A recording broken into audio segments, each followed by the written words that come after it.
Alright. Hey everybody, it's RiceeHero here, and we're back with our second episode of our TFT podcast, The High Roll. My friend Tommy, he's actually busy today, so won't be here on this episode, but he'll be back soon. And today we have a special guest, Big Purple Cow. How's it going? I'm Big Purple Cow on NA Ladder. I'm currently in law school, but I sometimes stream on Twitch at TTV Apricot Jello. And Alright, I've got a little bit of a cold, so excuse the nasally voice here. I hope you feel better, man. But let's get started with like a recap of our last episode. So, what we got right. So, we accurately predicted Sunfire nerf, mage buffs, and also backline access being really important, especially with the rise of Shade Zed. And then what we got wrong was duelist buffs. So we weren't able to see duelist buffs.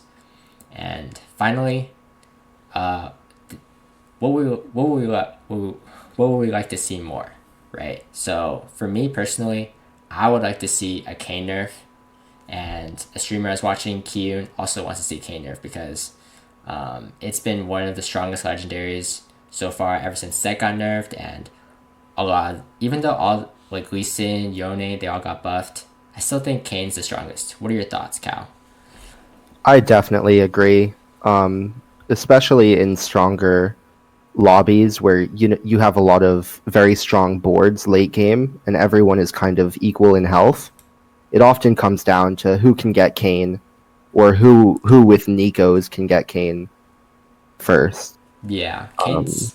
It's just like going back to the backline access point. It's just a really strong champion right now. Is there anything you would like to see? Any other changes you would like to see? Maybe see in patch 10.21? yeah, this is more of a game-wide change, but I'd like to see CC uh, just a little bit less prevalent. Okay. Or at the very least, maybe some durations turned down. So like you're saying like Sejuani stun and Aatrox or Yeah, I think people are seeing just how powerful Sejuani and Cassiopeia yeah. are, especially like these big AoE CCs Yeah, that oh yeah, definitely. They definitely like changed the fight a lot. I definitely see what you're saying. yeah, and in past patches or past sets, we didn't really have that AoE like team-wide CC Mm-hmm. as prevalent as it is now. Yeah, I definitely see where you're coming from. And also, I would also like to see this Divine rework, which I did actually hear that they were trying to rework Divine. And just looking at this new patch 10.21 reveal, they're probably going to rework it. And also, Aphelios interaction with GA, that definitely feels really frustrating playing against. And a lot of me, when I play Aphelios, I've won a lot of fights using with his GA interaction, where Aphelios just his turrets just keep hitting while he's reviving from GA, and you just kill so many units and save so much HP.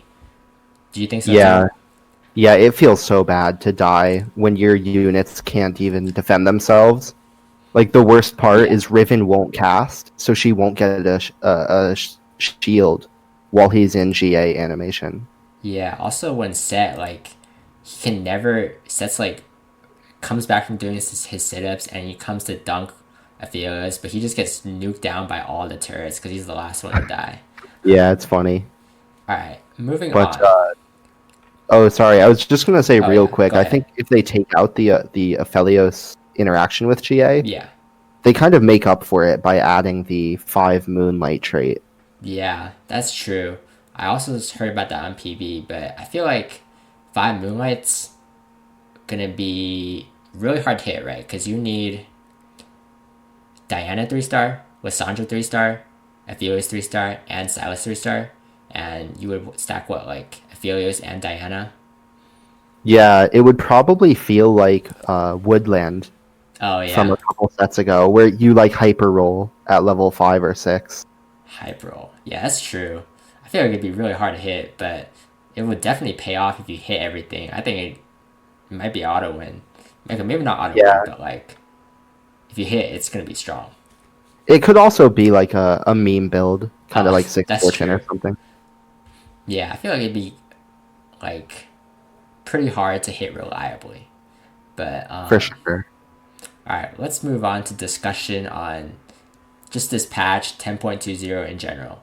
So, would you say this meta is overall healthy, not healthy? Like, do you like it better than 10.19 or not so much? I think it's an improvement, especially with the B patch live. Yeah.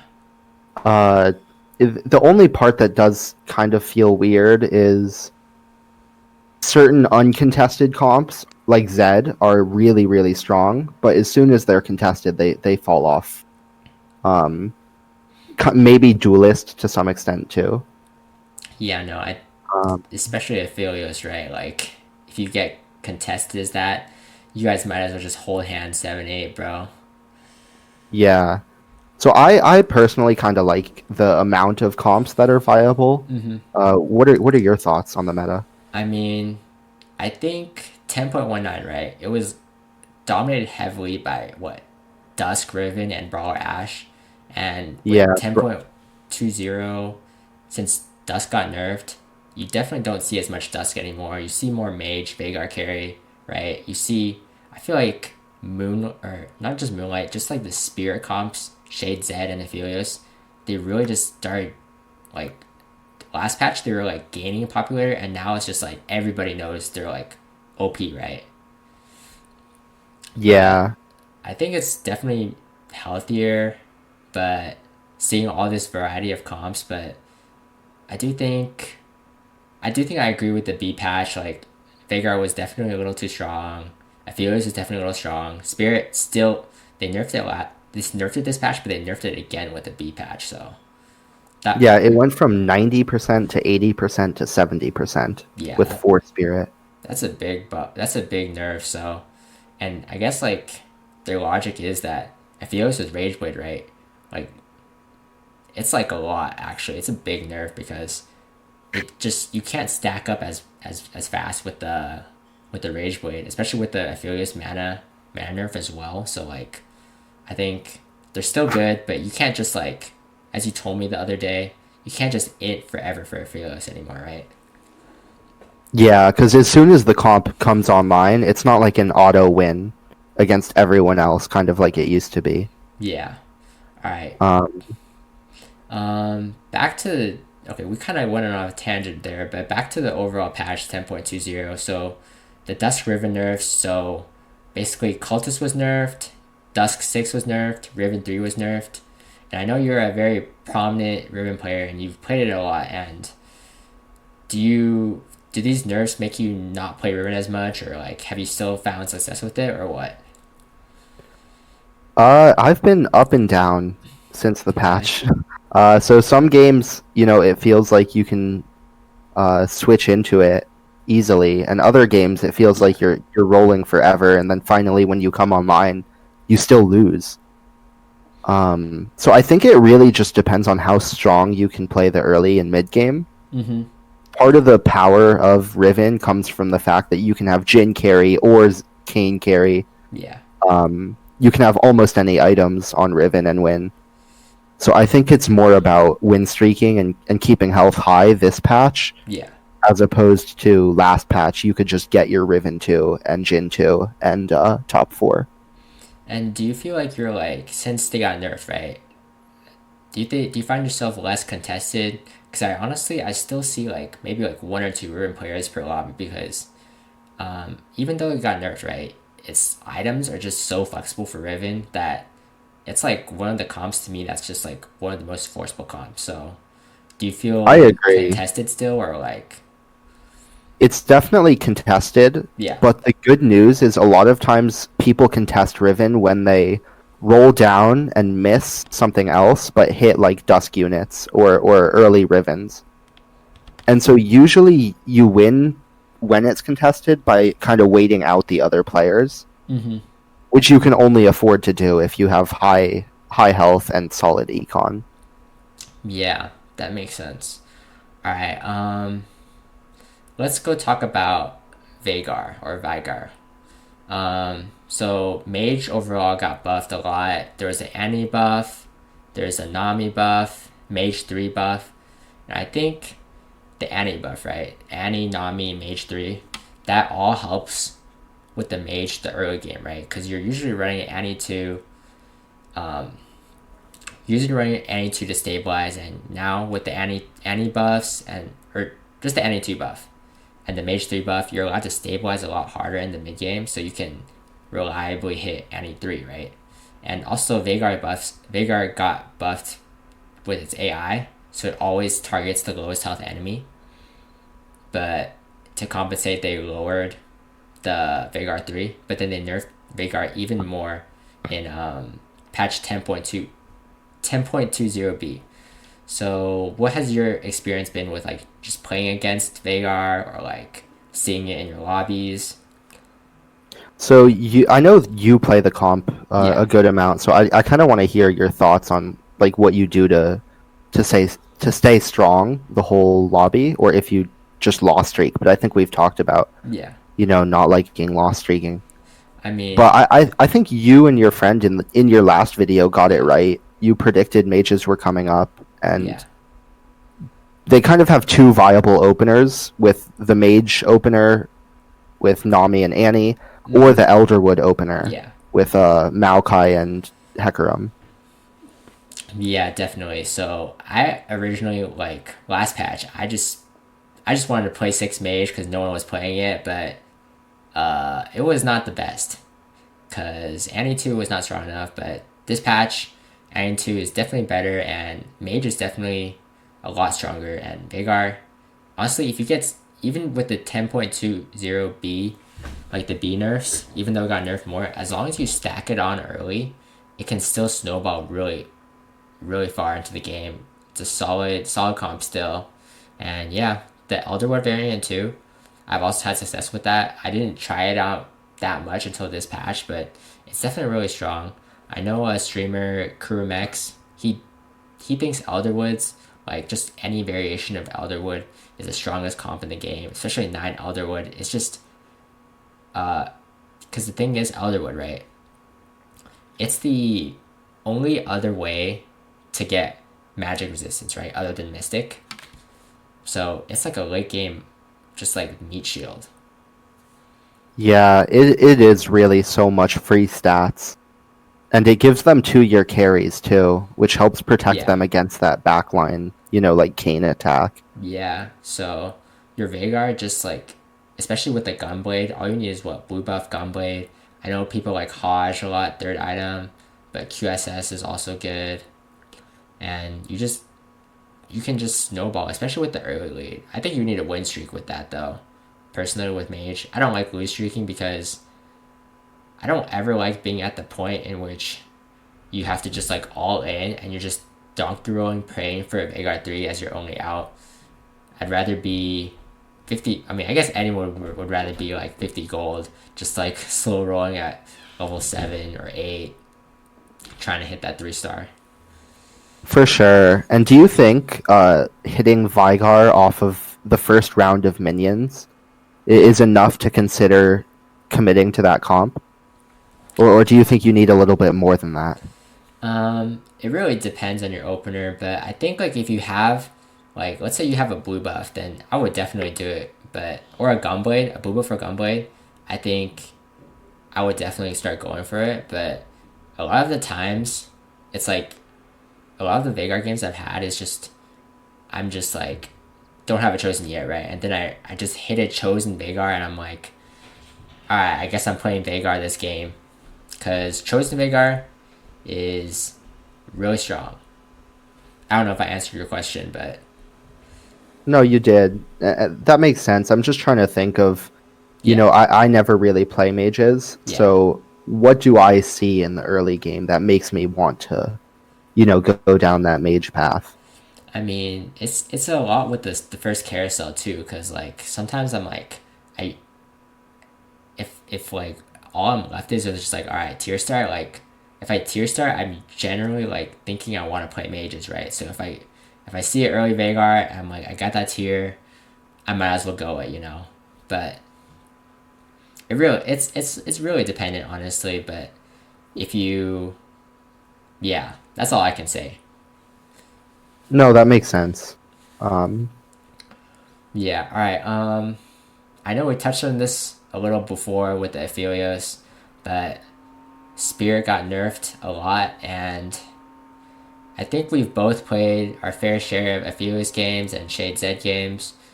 What are your overall thoughts on Shade Z and Aphelios, or like just these Spirit comps? So I still think that if Shade Z, hits, Yeah. it's the strongest comp in the game.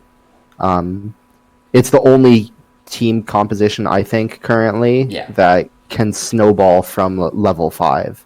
Yeah. Like as soon as you get chosen Z with rapid fire, Yeah. you have a chance to win every round.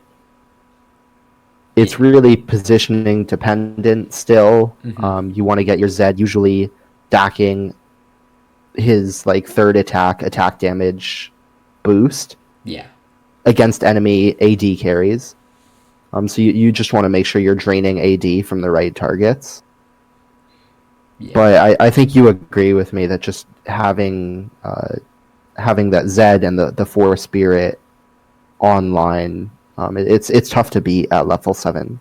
Yeah. No, I definitely think it's like the best, if not one of the best comps in the game right now, especially with all the background access, right? Because you, I'm pretty sure you literally beat everyone except for Talon. Because the AD steal, you literally sap from all, like, you win against Ashe. And you also, if you have a Kane 2, it's just the auto win. Z3, Kane 2. For sure. And, but the thing is, right, Spirit got nerfed from 90% to 80% to 70%, as you said earlier, right? Do you think it's still the best comp, or do you think it's like not as good, or but still good? So I think it's still the best, but what Mm-hmm. I've seen the strongest players doing when they play Zed is Yeah. not committing to 4 spirit right away, Yeah. because it does. You're right. It doesn't have as much of an immediate impact as it used to. Yeah. So playing early game brawlers, I've seen like 2 brawler, 2 spirit, Yeah. Zed, Eve, and a mystic at level 7, and then transitioning once they hit the 2-star Ahri and the 2-star Kindred or Yumi. Yeah, I definitely agree. I've done like the brawlers and two spirits, because the thing is, if you just like play 4 1-star spirits, you just have zero frontline at all, right? So, Yeah, and then if you have zero frontline, their entire team's just gonna focus down your Zed, your Evelyn, and you just never have a chance for your Zed to just pop off.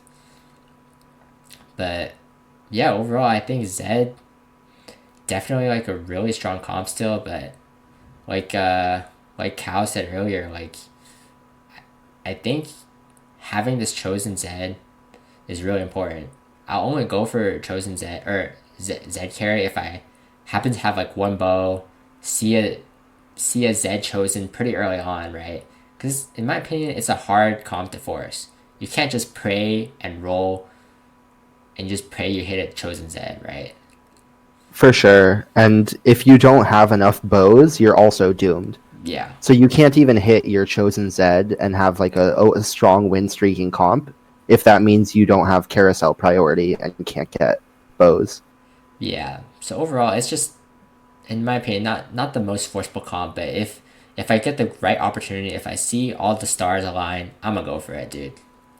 I agree, and I think that's kind of what this set is about. Yeah, Is recognizing when you have those opportunities, you just have to take them. yeah, definitely agree. Anyways, so even though Spear got nerfed, right, in 10.20, we also saw these moonlight early game buffs, right? Like Diana getting buffed a little, 1-star, 2-star, Lissandra, even Aphelios. Do you think that helped Aphelios? Well, it definitely did, right? Yeah, I think Aphelios is probably in a healthy spot right now, Yeah, where if he hits everything, he's probably in the top 4 and can contest yeah, for a win. If But it's like other comps now where you actually have to try to like go 8 or go 9 and get some legendaries or get some yeah, 4 cost units in there. yeah. You just need a lot of frontline in order for your Aphelios to just start stacking, right? Yeah, I think someone did the math, and it takes like an extra like 1.2 seconds to get back to where he was Yeah, before the nerfs. So that's an extra whole 1 second your front line has to live. yeah. Anyways, I think we've talked about Aphelios enough, honestly. But going on to the rest of the buffs and this 10.2, right? Fortune. Let's talk about Fortune a bit. Have you experimented with Fortune? Have you seen it a little more? Yeah, one of my favorite openers is Tom Kench, Annie, and Katarina Yeah, with either an assassin or a brawler, kind of depending on what I hit. Even win streaking with Fortune yeah. feels really good now. I agree. Um, yeah, maybe you can talk about some comps you use. But I I'll mean, take a Fortune Chosen if I see it, and I'll try to mash 3 Fortune if I can. yeah, I've definitely had a game in which I got an early Fortune Tom Kent, and I'm like, all right, I'm win streaking. I found an Annie like in the next shop, and it's just so much gold, dude. Like, I get a win, and it's just like 4 gold. I'm like, we take those, dude. Like, it just, I feel like Fortune opener guarantees you so much gold to roll down. It's just like a huge advantage. I definitely think it's a way better spot for now, but 6 Fortune probably is still not worth the payout because you're just playing so many bad units, right? That don't have any, not that many synergies, right? Yeah, and even when you hit with 6 Fortune, usually you just get enough gold to buy levels and units that Yeah, like you're just a worse version of playing the comp that you transition to anyway. yeah, I agree. All right, let's move on to duelist buffs. So we saw a Jax buff, a Xin Zhao buff, a Lee Sin buff, and a Yone buff. So that's a lot of buffs to duelist, and we have, uh, as a result, we've seen a lot more duelists in our lobbies, and I would say it's a top comp, right? Especially after the B patch, right? It nerfed Ashe, it nerfed Veigar, it nerfed Aphelios, it nerfed Zed. So duelist virtually untouched, right? And do you think it's like a top comp, the best comp? I think it's just a top comp, right? Yeah, I agree. It's in that top tier. But in my experience, you Yeah, you really need either super strong Jax tanky items yeah, or Callista 3 stars. yeah. I agree. I think I've only opted in to play duelist when I've gotten a chosen Yasuo, but I've definitely seen like other people they play they didn't get a chosen Yasuo, then they still pivot into duelist like and they got a chosen Xin Zhao or chosen Jax is really strong now, or a chosen Callista even, and they can still win a lot of fights, but I think it's kind of hard to win the lobby with, in my opinion. Yeah, it feels like a stable top 4 comp Yeah, where you just have enough bad matchups that it's so hard to get first, I think. yeah, I And it's agree. also pretty easy to position against because you need your duelists close to the front line, Mm-hmm. which means Callista is kind of by herself back there with Janna. Yeah, I agree. So any like Shade Zed, right? Shade Zed would just jump on Callista, or like even if you only have like a Callista too, right? Like your Veigar, the Veigar enemy Veigar might just one shot, right? So Yeah. and having that like consistent backline damage is pretty important, right? Because all the top comps, right? They have consistent backline damage. You have what Riven with Jhin, you got Brawler Ashe, right? Veigar, and Yeah, and then just how common Sett and or Kane is. yeah, definitely. So I agree with you. I think having backline access really is what Mm-hmm. separates the best comps from the kind of tier 2 comps in this current meta. All right. Well, what do you think about what do you think about the Sett nerf and the Zilean nerf? I think Sett needed it. Yeah, for I'm sure. not sure how much Zilean needed it. Like Zilean rezzing himself isn't in a vacuum that useful. Yeah, But I guess it was just part of the overall cultist nerfs that they were emphasizing. Yeah, I think Sett nerf was definitely good because you saw so many Brawler Ashes, and Sett was basically a second carry, right? And Sett's still pretty good, but I think he's no longer the best for sure. I think Kane's the best, Yeah. but What would Sett's you yeah, do to Set to kind of bring him back? Because now I feel like it's gone the opposite way, yeah, where you don't see Set except in those brawler comps. yeah. He's not. I mean, I feel like what they need to do is fix the bugging out, and then he'll be okay, right? Like sometimes he just bugs out, right? And he just goes and does his sit ups, and that's like kind of frustrating because you want him to, like, at least once, right? And then do his sit Yeah. ups, and that's like the whole point you run Sett for. But I think they should. I think they're looking at fixing it. I know. I'm pretty sure they acknowledge the bug, but yeah. And then Zilean, I think Zillion's fine. I feel like I remember watching the video and they wanted to nerf Zilean because they wanted to add some counterplay to him, right? Because Zilean could just an assassin would jump on Zilean and Zilean would just ult himself, and then your assassin would just be stuck on Zilean. So I see. yeah. Anyways, 10.20 B patch. I think we've already touched on this. Aphelios nerfed, Janna nerfed. Let's go talk about more some of the other comps we haven't touched on too much, right? So we've talked about Dusk Riven, we've talked about Duelist, talked about Aphelios. What about Brawler Ashe? Have you played much Brawler Ashe this patch or not really? Oh yeah. Brawler Ashe responsible for me losing 150 so LP last week. I Damn. I tried to pick it up, Yeah. but it's just not my play style. Um, I think I run Yeah. into it so often that I know that it's a good comp. I just can't tell you when it power spikes and stuff because when I play it, I just lose. Yeah, no. Sometimes it's like Brawler Ashe feels kind of capped sometimes. So I think the real way to ever win a lobby is you get like what 9 Elderwood. You go to 9, get 9 Elderwood, or you run a 2-star Kane and a 2-star Sett. Because the thing is, right now, playing against Veigar, you auto lose to Veigar because of the new AI. You auto lose to like Shade Zed because everything just jumps on your Ashe, auto kills it, you have no more damage left. And so the thing is, you need multiple threats with Brawler Ashe, but it still feels pretty contested even after the nerfs. Actually, maybe not as contested. I know it's been nerfed again. So I mean, nerfed with the B patch, not again, but before it was super contested. And honestly, I haven't played as much anymore because I prefer to play other comps.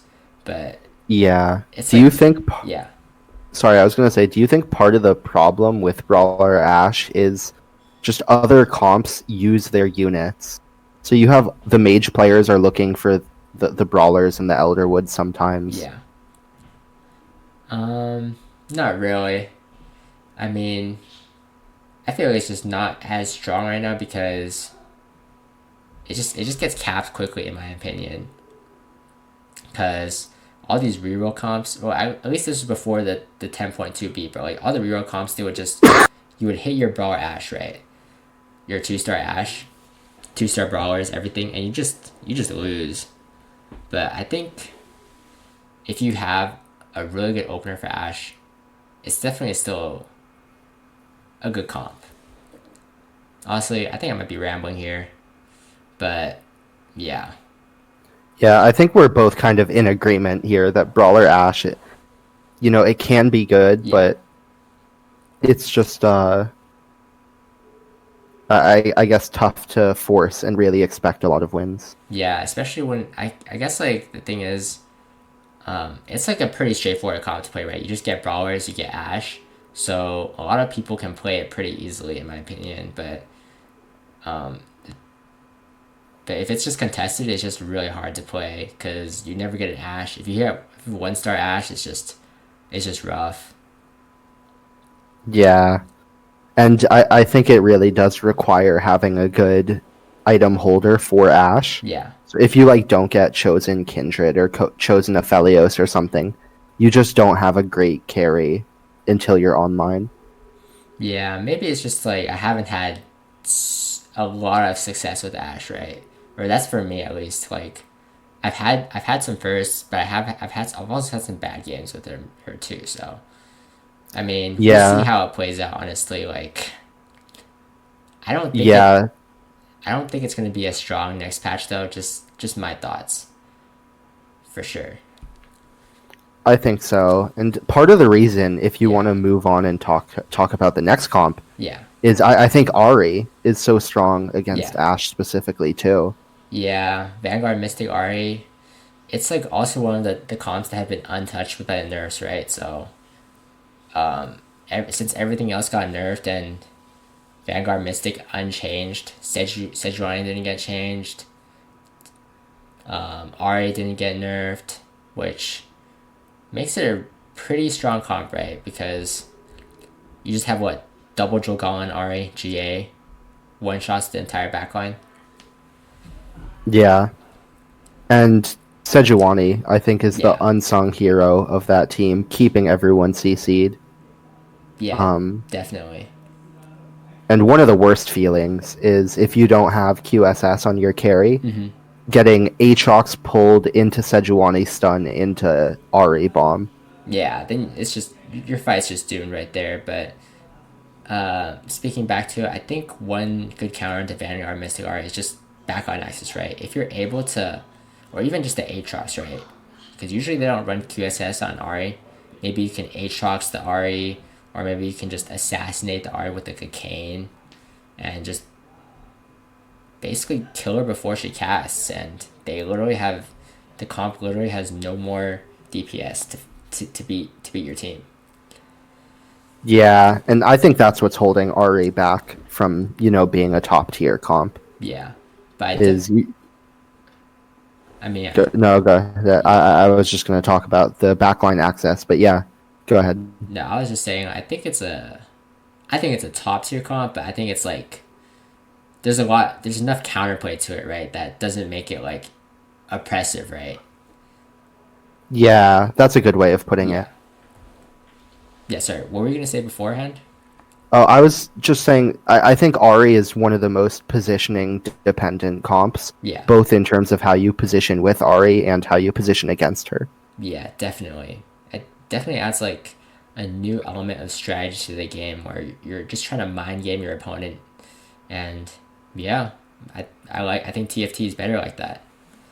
I agree. It should come down to, in the end game, who's able to make those micro decisions. Agreed. Let's move on. We've already touched on Veigar, so let's talk about Talon a little bit.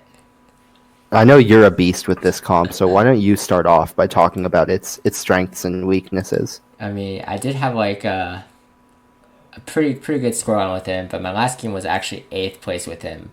But I think Talon's like in the same boat as what Ahri, right? Because all the other comps got nerfed, right? Ashe nerf, Aphelios nerf, Veigar nerf, right? And Talon was virtually untouched. So I think, in my opinion, right, like my logic was like, all right, I'm gonna play Talon every game. I'm sword start every game, and it's been. I think I've had a good amount of success because, speaking back, I know we say this a lot, but backline access is just like really important, right? Because the thing is, right, Talon auto wins against Shade Zed.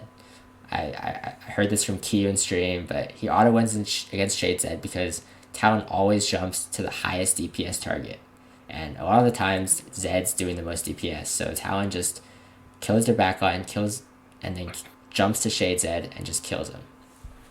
It also wins against Veigar because same same logic as before, right? You just I kill the see. Yeah, Veigar. Veigar one shots two people, and then Talon hits him next. Yeah. So, and the thing is that with Morgana, right? It's important to have Morgana as your secondary carry because it punishes people for clumping up, right? A lot of the times you'll see Elderwood, right? They'll want to clump up, or like even if you're Dusk Riven, right? You want to comp up for keeper value. But the thing is, Morgana pool with Morello, it just punishes that clumping up, and it just applies so much damage as a secondary carry. So I think it's definitely one of my top comps for this patch. Like, I think, I also find it very forceable, right? It's pretty flexible with the Chosens. Like, I've run 4 Mystic with it. You could probably run like a Sedge, or if you're just lucky, just hit a Chosen Talon, Chosen Morgana. It's pretty flexible in my opinion. So I definitely really like this comp, this patch, and going into next patch. Yeah, I think it's super strong as well. I think the only thing kind of holding it back is the same thing that Dusk suffers from, and that's that you need two upgraded 4-cost carries. Yeah. You need to hit that Talon too and the Morg too. Yeah. Otherwise you kind of bleed out, right? Yeah, I agree. You literally just go 8th if you don't hit it, and your win condition is going to be a Talon 3 or Morgana 3, but you got to have the econ to do that. Yeah, so again, it's just hard to lose streak and then transition into it, right? Yeah. Anyways, we can... How about... I know we've touched on Diana Carey and Donkey Kong last episode, but we've actually... I don't think they've changed too much, so... A new comp we've been seeing a little more in our lobbies is what? Akali Carey? Yeah, I've seen it now 3 times in the last 5 games. Mm-hmm. I've seen one version is 4 ninjas and 6 assassins with an assassin chosen. Yeah. And then another version I've seen is 4 assassins, warlords, and ninjas. Do you think it's a good comp? Because I've seen it a little bit. I've only seen the the assassin ninja version, but I think it's pretty good if you hit Chosen Akali, but I wouldn't say it's a top tier comp. What are your thoughts? Yeah, I agree. It's first of all, it's pretty expensive to get online. Yeah. Because if you're 3-starring units, you have to 3-star the Akali. She's uncontested, but she still costs 3 gold. Yeah. And then you want a 3-star Pike, Cat, or Talon. Yeah. And so it just gets very pricey. And the units aren't individually super strong yet. I know they're buffing Shen and Kennen in the next patch. Yeah. And so you should see maybe a rise in ninja assassins after the patch. Yeah, I could definitely see that, especially with those buffs to ninjas. And then alright, let's talk about Sharpshooters real quick. What are your thoughts on Sharpshooters? I think they're like okay. I don't think they're that great, honestly.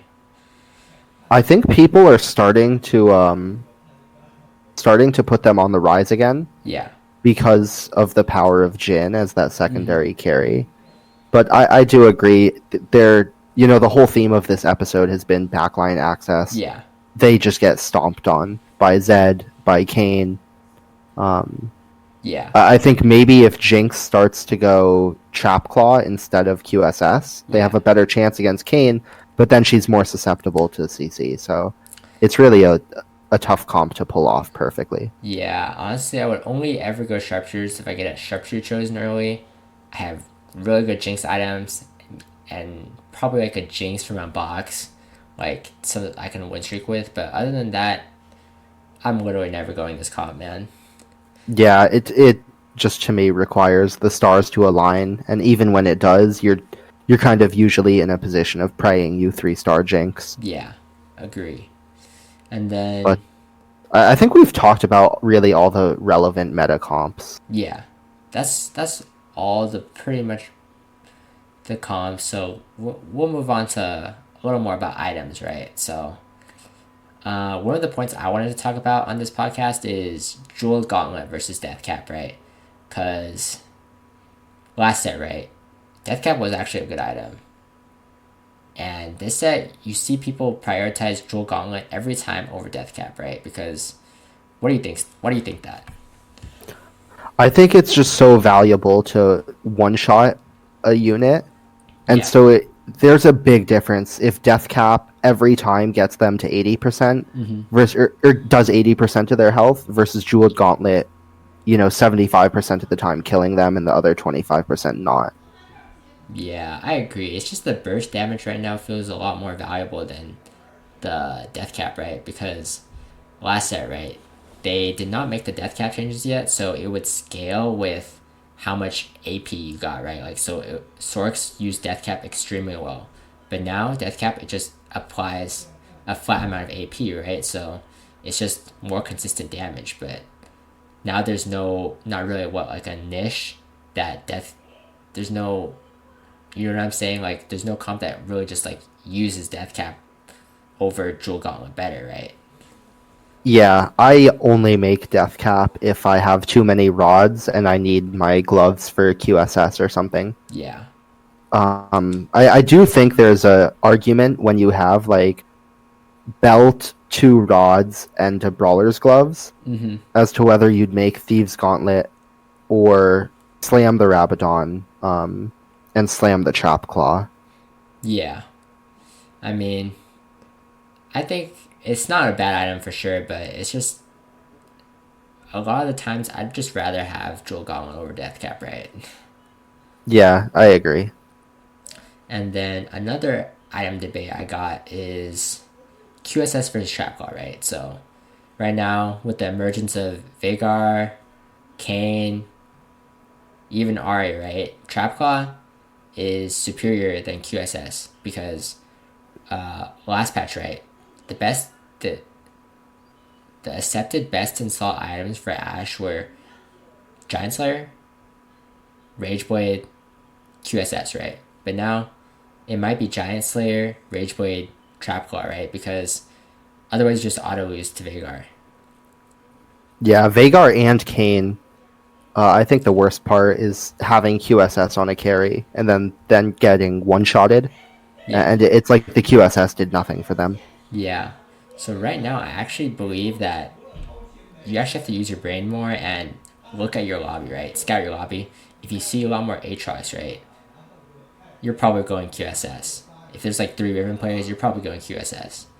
If there's like a Kayn player, Veigar player, you probably want Trap Call over that. Or honestly though, the Riven players, they might even run Kayn too, right? So Trap Call might even be better in that lobby, in that matchup as well, right? So there is an argument for Trap Claw just always being better, especially with how the meta is right now. Do you think so too? I I usually agree. Yeah. The exception I'll make is on frontline carries. Yeah. So if you have like a Yasuo or Riven, Mm-hmm. I would almost always go with QSS because they're just more likely to see multiple CCs. Yeah, that makes sense. Like it's probably good against what Sejuani and just maybe like if they have chain CC, Jax right? is a big one. Oh yeah, that's good. That's a good one. But yeah, there's a lot of frontline CC, and then I think QSS also blocks Adept, Yeah, it whereas does actually. Trapclaw also blocks Zed's third auto, Yeah. or the proc from Zed's third auto, but not the damage from the auto itself. I'm not too sure honestly, but I know that QSS definitely blocks Dazzler, so it's good against like Yeah, Morgana. so I think, like you said, you really have to scout your lobby to figure out which one's better, Yeah. or you just have the items for one and not the other. You're kind of forced into it. Yeah. I agree. Anyways, I wanted to talk about these bad items, Ludens, Shiv, Renons, but we're gonna lump that in with the patch 10.21 tentative changes, right? We're gonna open this up and let's just I'll just give my quick thoughts on this, right? So there's actually a Talon nerf and a K nerf, which and an R nerf, right? Which I guess I don't think Talon needs it. I mean I think he might have needed it since every other comp was untouched. So yeah, I think he would have been a top comp if they didn't nerf him actually. K nerf I agree with, cause like I think right now they're trying to nerf all the comps that haven't been touched I see. so that the overall playing field will be a little more even. Because But I mean, I guess if they nerf everything back, then wouldn't everything just be the same? I mean, I don't think Yeah, so. I guess it really just depends on what specifically they touch. Yeah, like how much they nerf too. So Yeah. One thing I'm curious to see from the list is that it says they're adjusting Lilia, yeah, which she desperately needs. She's by far the most useless 5 cost, I think. you think? I mean, Yeah, I think she's like a Dusk enabler. She yeah, gets you to 6 Dusk, but her move feels useless at 1 star, and yeah, at 2 stars, you kind of need items on her. yeah. No, I agree. I mean, 2 star, I feel like she's pretty decent. Like the sleep actually like puts their entire team to sleep, but at 1 star she feels kind of useless. I agree with you. Yeah, so I'm curious to see if they kind of balance her power so they can make her 1 star better without making her 2 star Yeah, overpowered. But if they're nerfing Jin and Riven, perhaps Lilia will become a carry in that comp. yeah. And then I'm glad they're reworking Divine, right? And then uh, I'm glad they're also buffing these items, right? Because these are all items you don't see a lot in lobbies right now. Luden's Echo. I see Chow sometimes, but Stoneplate, never see that. Locket, rarely see that. Zeke's, rarely. ZZ Rot, sometimes I'll build it for Aphelios. Shiv, I never see that too. Yeah, I used to be a fan of Shiv, Yeah, but there's just no carries that can use it effectively late game. Because Jin doesn't want the tier, yeah, and he doesn't even shoot quickly, so he can't get procs off. yeah. Uh, Like, Sh- Shiv seems perfect for like Jinx, mm-hmm. but why would you build that instead of Rageblade? Yeah, I agree. It's just like Luden's Echo too, right? Like, is there ever any scenario where I want Luden's Echo? Probably not, right? Yeah, I Like, think they maybe made Hand of Justice too strong yeah, because Ludens would never be better than that item. yeah. I mean, I'm pretty happy with Hand of Justice now, right? Like, before it was just a consensus, never build this item, but now it's you see people go for it all the time, right? Yeah, I think it's good because it's balanced by having that, you don't know if you're getting the healing or the damage boost. Yeah, But both of them are individually strong, and yeah, it's one of my favorite items to slam early game. yeah. And there's also a ninja buff, so I think we're gonna end this podcast with just your overall predictions, right? What do you think is gonna be strong next patch? Um, I'm gonna go with Duelists and Dusks being the two best comps next patch. Even with Jin and Riven being nerfed and Jax? Yeah, even so, I just think these are specifically Dusk is just so flexible in terms of items Yeah, that it can never really be weak. yeah, Um, I mean, maybe they'll make like Jin and Riven so bad that you can't play, but yeah. I don't think they'll do that. Okay. Personally, I'll have to see exactly how much they nerf Talon, but if it's not that big, I'll probably think Talon's one of the top comps. I also think Elderwood's really strong, even with the Veigar nerfs, because especially if you can stack that Veigar earlier, right? Just like Elderwood in general with the Veigar carry, and I also agree with you. I think Duel is still going to be pretty strong. And as for other comps, I'm not sure. That's basically my predictions for now. Yeah. Uh, I think we're gonna see the theme generally still be assassin heavy. Yeah, definitely. It's just there's too many ways to kill carries right now, and Yeah, there aren't a ton of ways to protect them. yeah. That definitely is the name of the game right now. Anyways, that's all we have for you guys today. Thanks for listening, and Yeah, we will. good talking to you. Yeah, thanks so much for being on the podcast, Big Purple Cow. I really appreciate your time. And yeah, we'll see you guys next time we do a podcast.